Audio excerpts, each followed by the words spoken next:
Assalamualaikum warahmatullahi wabarakatuh.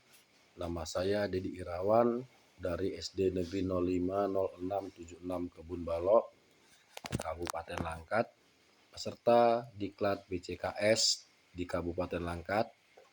Saya akan menganalisis kasus 4 dari modul 3, yaitu di perpustakaan sekolah, Rara sedang bertugas sebagai petugas piket kebersihan kelas.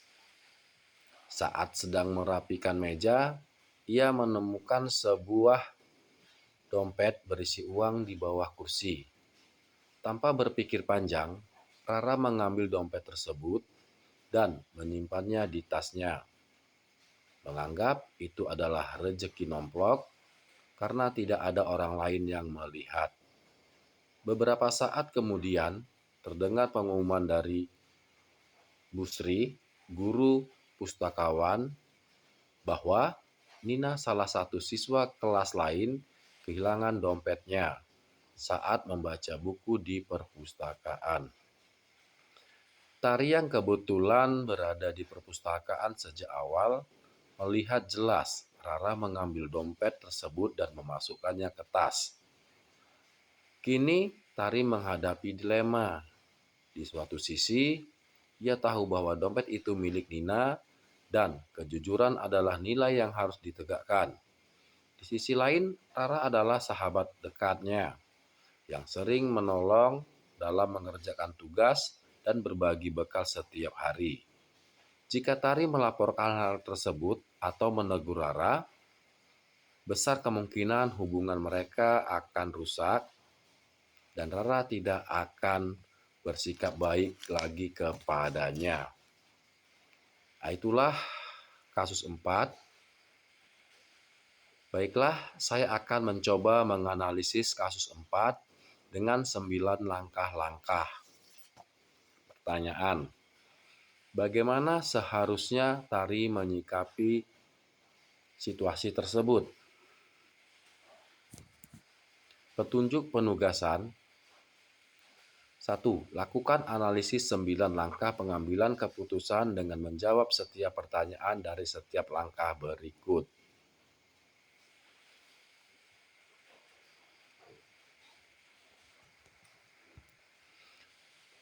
Langkah pertama, apa saja nilai-nilai yang saling bertentangan dalam kasus 4? Yang pertama, kejujuran dan keadilan atau mengembalikan dompet milik Nina.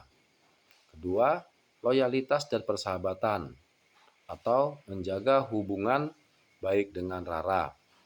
Yang ketiga, tanggung jawab moral melawan keinginan untuk menghindari konflik.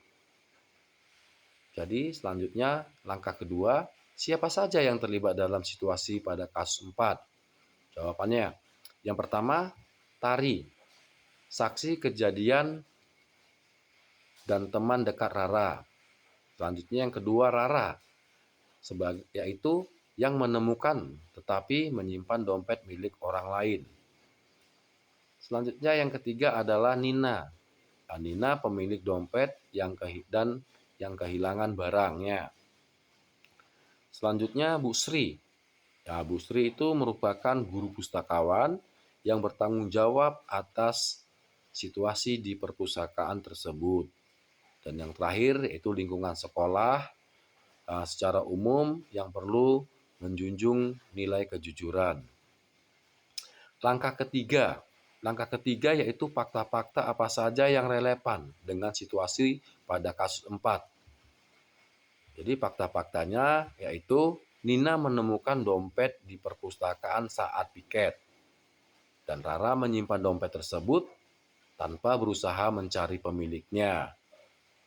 Dan Nina melaporkan kehilangan dompet. Tari melihat langsung tindakan Rara. Dan yang terakhir, Tari memiliki hubungan persahabatan yang dekat dengan Rara. Langkah keempat, yaitu pengujian benar atau salah yang mana bisa dilakukan. Jawabannya, uji legal. Jadi untuk pengujian benar atau salah, yang pertama itu dilakukan dengan menguji legal. yaitu mengambil barang milik orang lain adalah tindakan yang salah.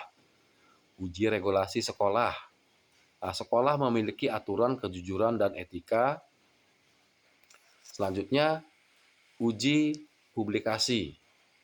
Uji publikasi sendiri, jika tindakan Tari atau Rara dipublikasikan, apakah tetap dianggap benar? Dan yang terakhir, uji rasa hati nurani. Tari tahu bahwa Rara tidak benar. Nah, itulah yang merupakan pengujian benar atau salah yang mana bisa dilakukan melalui ujian-ujian tadi, mulai dari ujian legal, regulasi, uji publikasi, dan uji rasa nurani. Selanjutnya kita memasuki langkah kelima. Langkah kelima, pengujian prakdima benar lawan benar yang mana bisa dilakukan. Nah, jawabannya kejujuran melawan loyalitas, yaitu mengungkapkan kebenaran melawan menjaga persahabatan. Selanjutnya keadilan melawan belas kasih, atau mengembalikan hak Nina atau memahami keadaan Rara. Selanjutnya terakhir, individu melawan komunitas, melindungi Rara atau menjaga budaya kejujuran untuk seluruh sekolah. Itu merupakan pengujian paradigma benar lawan benar yang mana bisa dilakukan. Langkah keenam yaitu prinsip resolusi yang mana bisa dilakukan.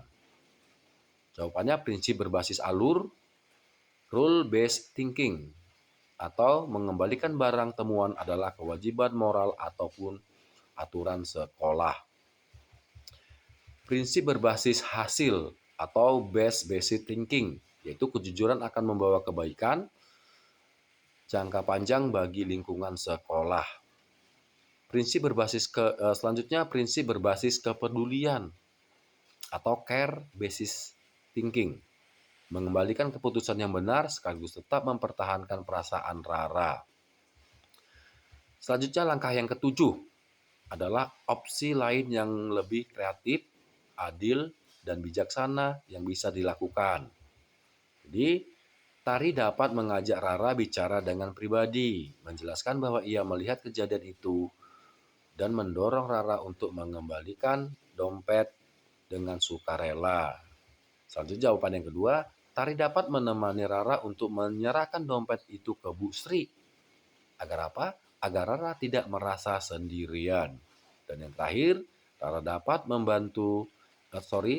dapat membantu Rara memahami bahwa pengembalian dompet adalah tindakan yang mulia dan lebih bermanfaat bagi persahabatan mereka.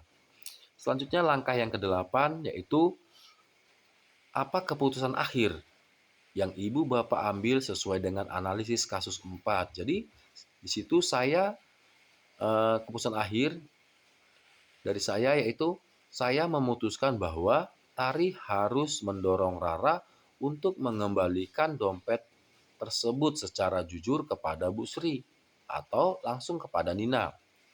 Jika Rara menolak, Tari harus melaporkan kejadian tersebut kepada Bu Sri. Karena apa? Karena menjaga kejujuran dan keadilan, tanggung jawab moral yang lebih besar daripada melindungi tindakan yang salah. Dan yang terakhir yaitu langkah ke-9, pelajaran apa yang Bapak Ibu dapatkan dari pengambilan keputusan ini? Dan bagaimana pelajaran tersebut dapat memperbaiki pengambilan keputusan Bapak Ibu di kemudian hari. Jadi, saya belajar bahwa dalam banyak situasi, keputusan moral sering melibatkan konflik antara nilai-nilai yang sama, yang penting, namun sebagai pendidik, saya harus mengutamakan nilai kejujuran, integritas, dan tanggung jawab, karena nilai-nilai tersebut membentuk karakter jiwa dan budaya sekolah. Dan yang terakhir, kedepannya saya akan lebih berhati-hati. Untuk kedepannya saya akan lebih berhati-hati, tegas, dan bijaksana dalam mengambil keputusan, serta mendorong komunitas empatik sebelum mengambil langkah-langkah yang tegas. Itulah yang dapat saya sampaikan. Lebih kurangnya saya mohon maaf. Wabillahi taufiq wal hidayah. Assalamualaikum warahmatullahi wabarakatuh.